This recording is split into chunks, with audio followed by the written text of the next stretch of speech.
En el episodio de hoy, en el canal de Mundo de Freddy, vamos a restaurar al poderoso Sony LBT LX6.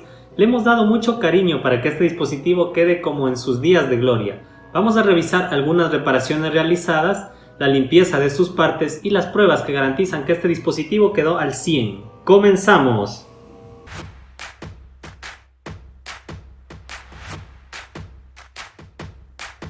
Tenemos aquí este mini componente de la marca Sony, modelo LBT LX6, el cual lo hemos encontrado en estas condiciones. Hay presencia de mucha suciedad en los altavoces. Aquí tenemos los altavoces de graves, los altavoces de medios y los agudos. De manera general, el cerebro está en muy mal estado.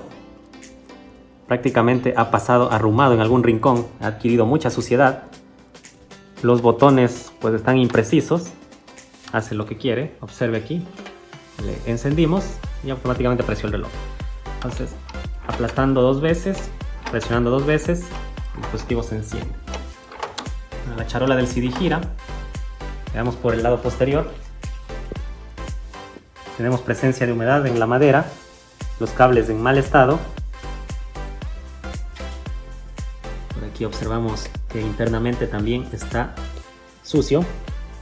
Se requiere una restauración urgente.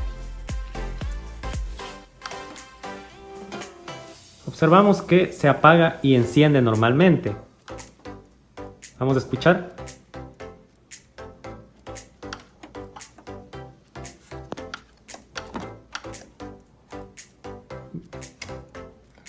El relay de los altavoces conmuta correctamente, lo que quiere decir que no hay presencia de corriente continua en la salida. Es algo muy bueno. El integrado de salida de audio, el STK, está correctamente funcionando. Vamos a probar. Aquí tenemos una fuente de audio. La vamos a conectar y verificar si existe salida de audio. Vamos a reproducir. Tenemos conectada a la entrada de MD. En pantalla se encuentra MD, pero el dispositivo no suena. Intenta sonar por ahí, hace un sonido extraño. Habrá que revisar internamente la electrónica. Vamos con el proceso de restauración. Se destapa el mini componente para acceder a las partes internas y verificar el estado en el que éstas se encuentran. Hay que retirar los tornillos laterales y traseros de la tapa metálica.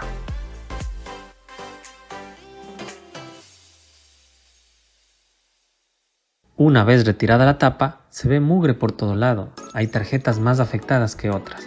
La tarjeta main que está al fondo se la ve normal, a diferencia del amplificador principal y el transformador. Y ni qué decir del mecanismo del CD, que a simple vista no se observa, pero ha acumulado gran cantidad de suciedad. Se desmontan las piezas y partes que forman el mini componente para darle ese mantenimiento que necesita. ¿Cuánto tiempo pasaría botado que está así? Empezamos retirando los tornillos del transformador, que por cierto es de muy buena sección y entrega una cantidad generosa de potencia, lo cual se agradece, porque esta potencia permitirá que el equipo retumbe muy sabroso y no tengamos problemas a la hora de exprimirle esa potencia musical al amplificador. Ahora es el turno de la tarjeta principal o main. Se desconectan los flexores y cables para extraer esta tarjeta. Los flexores se retiran con mucho cuidado, ya que por tener sus años pueden estar débiles y no quiero que se rompan. Sería muy difícil conseguirlos, sobre todo por la longitud que tienen.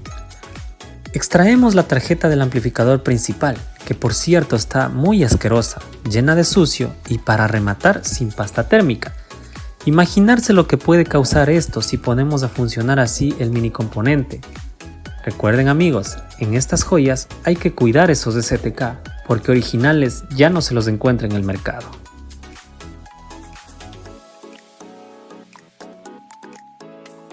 Se procede con el desarmado de todos los soportes que incluyen el panel frontal. En este momento estamos sacando unos tornillos que se encuentran escondidos. Tener en cuenta estos tornillos, porque si no los retiramos y tratamos de extraer el panel frontal, podemos romper los plásticos. Esto como una recomendación para todos esos tornillos escondidos. Ahora vamos a sacar todas las partes metálicas para acceder al mecanismo del CD y veamos con qué nos vamos a encontrar.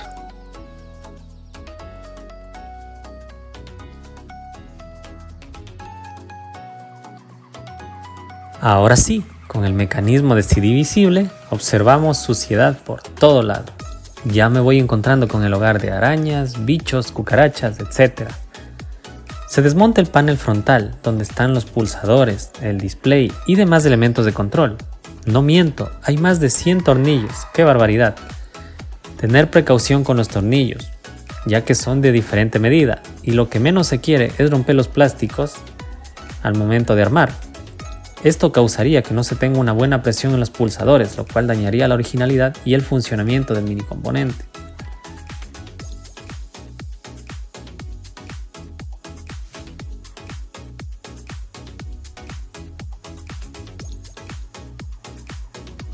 Y amigos, les presento algunas de las placas de circuito impreso que componen el equipo. Vamos a darles una limpieza con alcohol isopropílico. ¿Se acuerdan que al inicio los botones hacían lo que querían? Esto se debe a que los pulsadores están en fuga. Quiere decir que el pulsador, en lugar de formar un cortocircuito entre sus terminales al ser presionados, genera una falsa resistencia. Esta falsa resistencia genera un falso voltaje y el microprocesador, al leer este voltaje erróneo, no sabe qué hacer y por ende lanza una función aleatoria. Como no sabemos el estado de cada uno y para garantizar una reparación íntegra se cambian todos, absolutamente todos. Sí, una locura, son 65 pulsadores, pero se lo debe hacer. Una vez retirados los pulsadores, se dio su limpieza correspondiente a la placa, aprovechando los espacios vacíos que los pulsadores dejaron. Esto facilita mucho el paso de la brocha con alcohol isopropílico. Recuerden que el uso de líquidos apropiados garantiza una limpieza íntegra y evita averías. Pilas con eso. Una vez limpias las placas, se sueldan los pulsadores nuevos, asegurando que estos queden bien pegados a la placa. Caso contrario, de no ser así, el plástico los mantendrá presionados y afectaría a las funciones de los demás botones. Recuerden soldar muy bien, poner el estaño suficiente para que la suelda quede redonda y brillante. Esto, además de ser estético, evita que aparezcan falsos contactos o sueldas frías como se conoce en el mundo de la electrónica.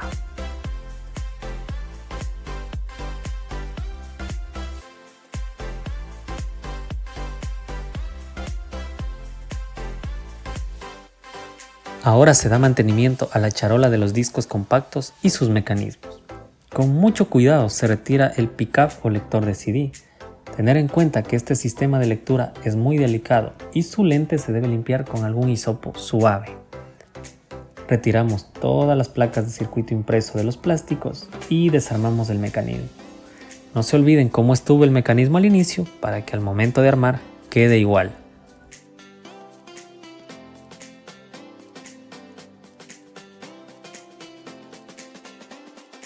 Con detergente, agua y una brocha muy suave lavamos los plásticos.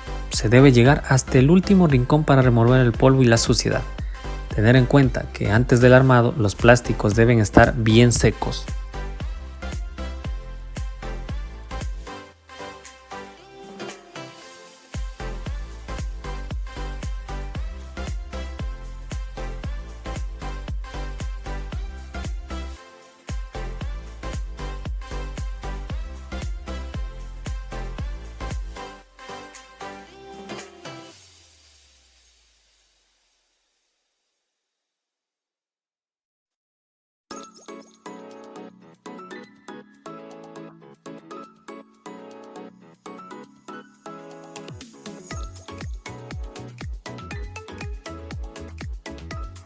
¿Se acuerdan que el mini componente al inicio tenía un sonido raro en los altavoces y no se escuchaba la música? Vamos a ver qué elementos son los responsables de esta falla. Aquí tenemos este par de resistencias de 100 ohms que, como el diagrama de servicio indica con un símbolo de advertencia, estas resistencias son propensas a abrirse o desvalorizarse, provocando mal funcionamiento, incluso llegando a proteger el equipo. Siguiendo el diagrama encontramos que estas resistencias alimentan la etapa de preamplificación del STK y efectivamente, al medirlas con un multímetro, una de ellas está abierta y la otra está desvalorizada. Aquí se observan los valores que entregan las resistencias al medir. Cambiadas las resistencias de 100 ohms del preamplificador, vamos a armar todo a la inversa. Ya se ha ubicado el mecanismo del CD y ahora estamos poniendo la tarjeta del amplificador principal. Se ubica pasta térmica en el STK. Recuerde, poner la cantidad necesaria para que la disipación de calor sea eficiente. De esto depende la vida útil del amplificador. Esparcir de manera uniforme por toda la superficie metálica del integrado y tener cuidado de no contaminar la pasta con polvo u otro agente. Y bueno amigos, así es como queda el amplificador una vez que tiene su pasta térmica y se ubicó el disipador de calor. Ajustar muy bien los tornillos para que el contacto entre el integrado y el disipador sea la máxima posible. Y ahora es el turno de los altavoces, que como vemos son cajas acústicas de 3 vías que suenan espectacular al combinar el parlante de graves, medios y agudos, que este último se agradece que sea un mini driver. Retiramos el plástico con mucho cuidado para evitar dañar la madera, que de por sí ya está un poco afectada por la humedad, y se retiran los tornillos para extraer los parlantes. De la misma forma que los plásticos anteriores, lavamos estos con detergente, agua y una brocha suave. Recuerden que hay que lavar muy bien llegando hasta el último rincón. Se limpian los conos con un paño suave y apenas humedecido para devolver el color original al parlante. Tener cuidado de no dañar el cubrepolvo. De la misma forma limpiamos la parte trasera del altavoz, nos ayudamos de una lija y un cepillo.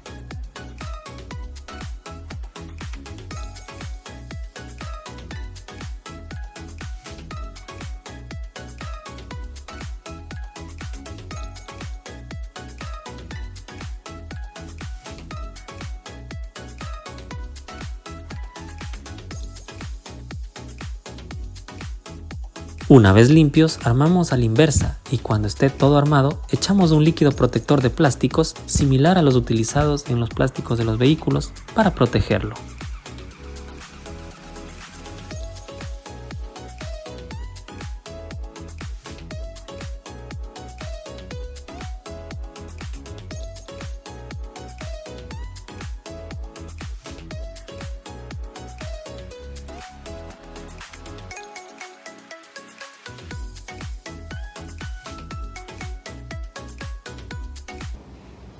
Bueno amigos, les presento el resultado final de la restauración de este mini componente. El cerebro, los altavoces se encuentran muy limpios, muy lindos y además funciona todo correctamente.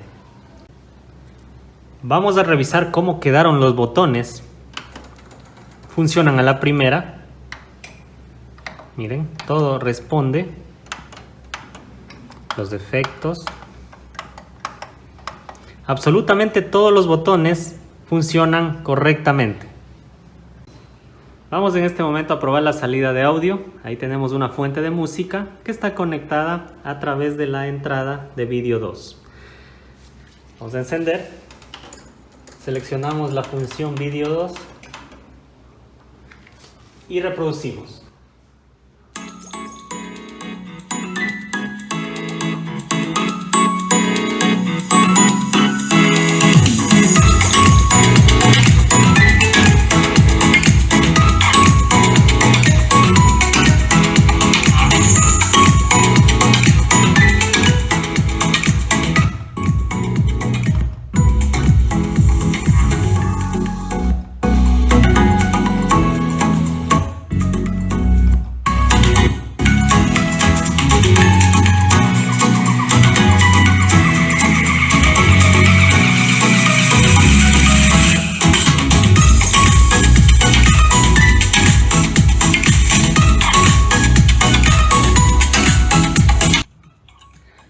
Bueno, en este momento vamos a revisar cómo se encuentran las demás etapas. Vamos al CD. Tenemos un disco en la charola 5. Seleccionamos CD 5 en la pantalla. Por temas de copyright no voy a poner una canción grabada dentro del CD, pero vamos a ver cómo transcurre el tiempo normalmente.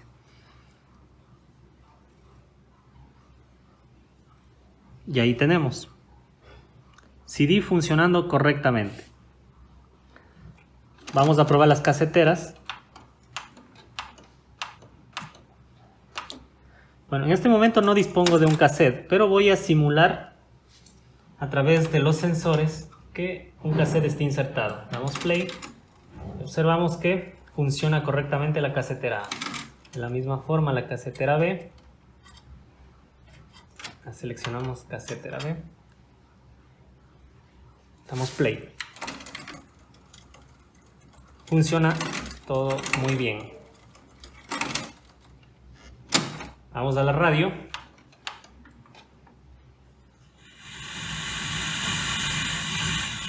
Por temas de copyright no voy a sintonizar ninguna radio, simplemente se escucha el ruido de fondo. Y bueno, las demás entradas de audio funcionan bien. Ya probamos con la entrada Video 2 y eso sería todo. Si quieres más contenido como este, suscríbete, dale like y nos vemos en el siguiente video.